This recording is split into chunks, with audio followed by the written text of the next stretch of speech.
Asseyez-vous devant votre hôtel, dans un lieu où vous vous sentez bien, tranquille. Fermez les yeux. Prenez quelques profondes inspirations et détendez-vous.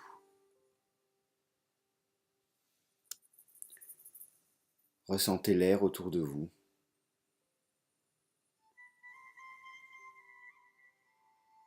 Laissez le souffle vous emmener vers un autre lieu, un autre temps, avant même le commencement du temps. Vous êtes dans une plaine, par un soleil brillant, et devant vous domine un grand mur circulaire de bronze brillant. Vous vous approchez d'une grande porte voûtée, et là, près de vous, se tient un jeune homme de haute taille qui vous accueille, vêtu d'un manteau pourpre. Il tient une branche où pendent 3 pommes d'or. Il vous fait franchir le seuil et vous vous retrouvez dans une cour. Dans cette cour, il y a 4 maisons rondes, disposées en carré autour d'un puits, le puits de sagesse. Le puits est entouré d'un mur bas de pierre. 5 canaux traversent l'enceinte de pierre et partent du puits, véhiculant l'eau au-delà de la cour, jusqu'à d'autres rivières dans lesquelles ils se jettent. Le puits est dominé par un grand arbre, dont les branches se balancent comme une chevelure au vent. De temps en temps, des noisettes à la coque pourpre tombent dans l'eau en dessous. Dans un éclair de lumière, un saumon avec des écailles luisantes saute et attrape une dans sa bouche. On voit ici et là des coques vides flotter sur la rivière.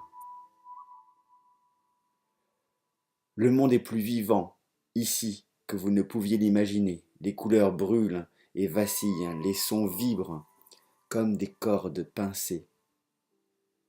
Et chacun de vos souffles vous donne le vertige, vous fait tourner la tête comme si vous inhaliez un élément plus pur. Respirez, inspirez, profitez de cet état.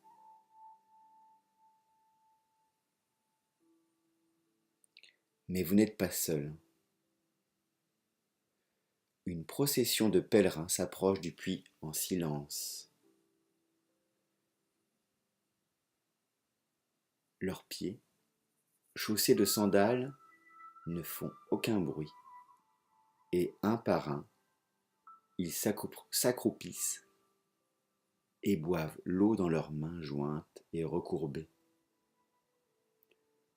Quand ils se redressent, ils semblent briller d'un éclat intérieur comme s'ils étaient rafraîchis par l'eau de la vie même. Et maintenant, c'est votre tour de vous approcher du puits. Doucement, vous le faites. Et pendant ce temps, vous ne pensez plus à ceux qui vous ont précédés. Vous ne prêtez pas attention à ceux qui attendent derrière vous. Vous êtes seul, avec une présence profonde, immensément tranquille.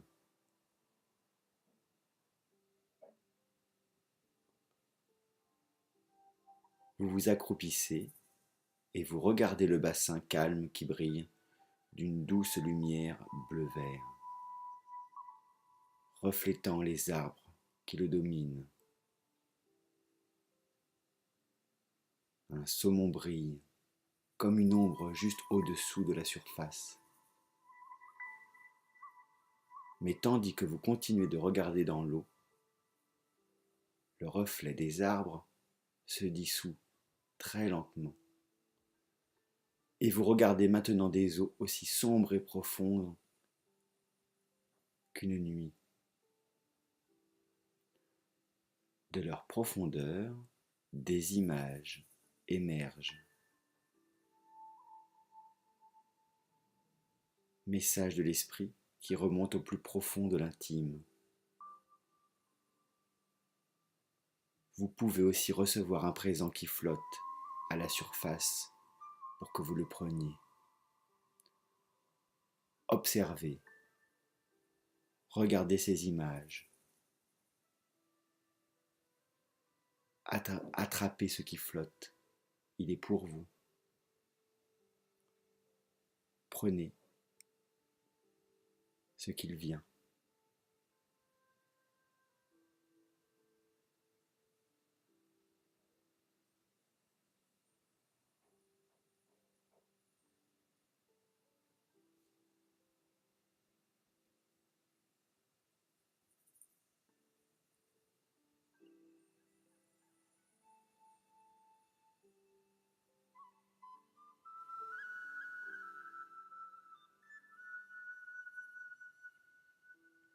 Vous pouvez aussi poser des questions au puits et écouter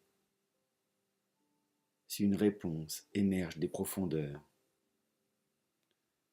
Elle peut venir comme des images remontant du puits en tourbillonnant ou par une voix intérieure, une sensation de connaissance.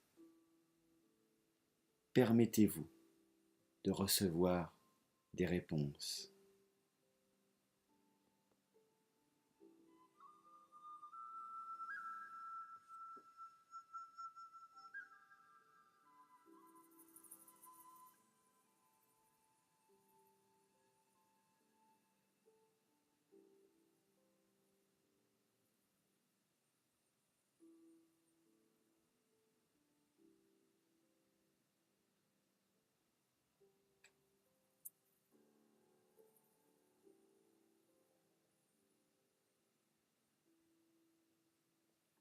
Remerciez le puits pour ses dons. Et maintenant, joignez vos mains et buvez. C'est comme boire la lumière même.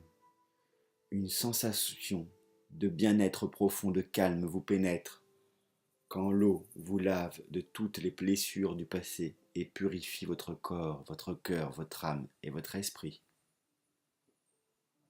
Buvez.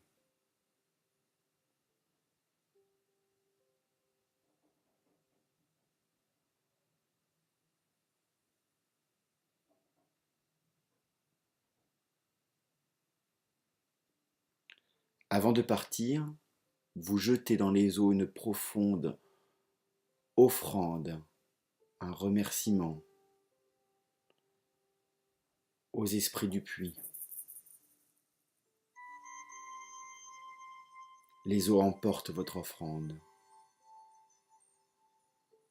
Maintenant, il est temps que vous partiez.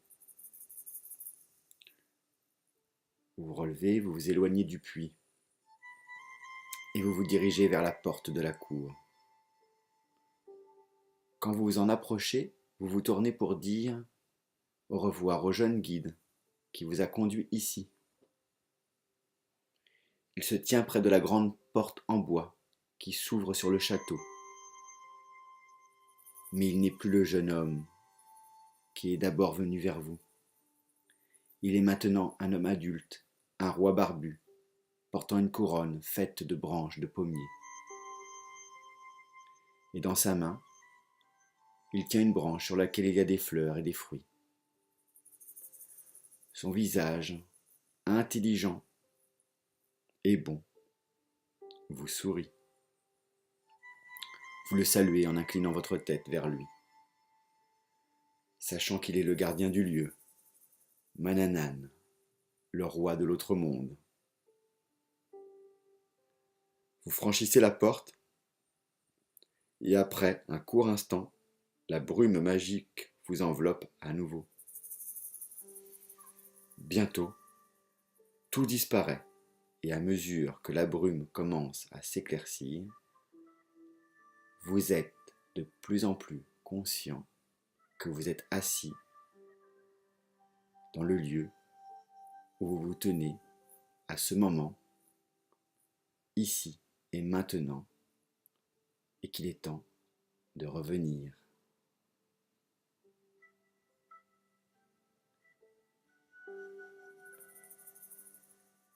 Bon Satios à vous.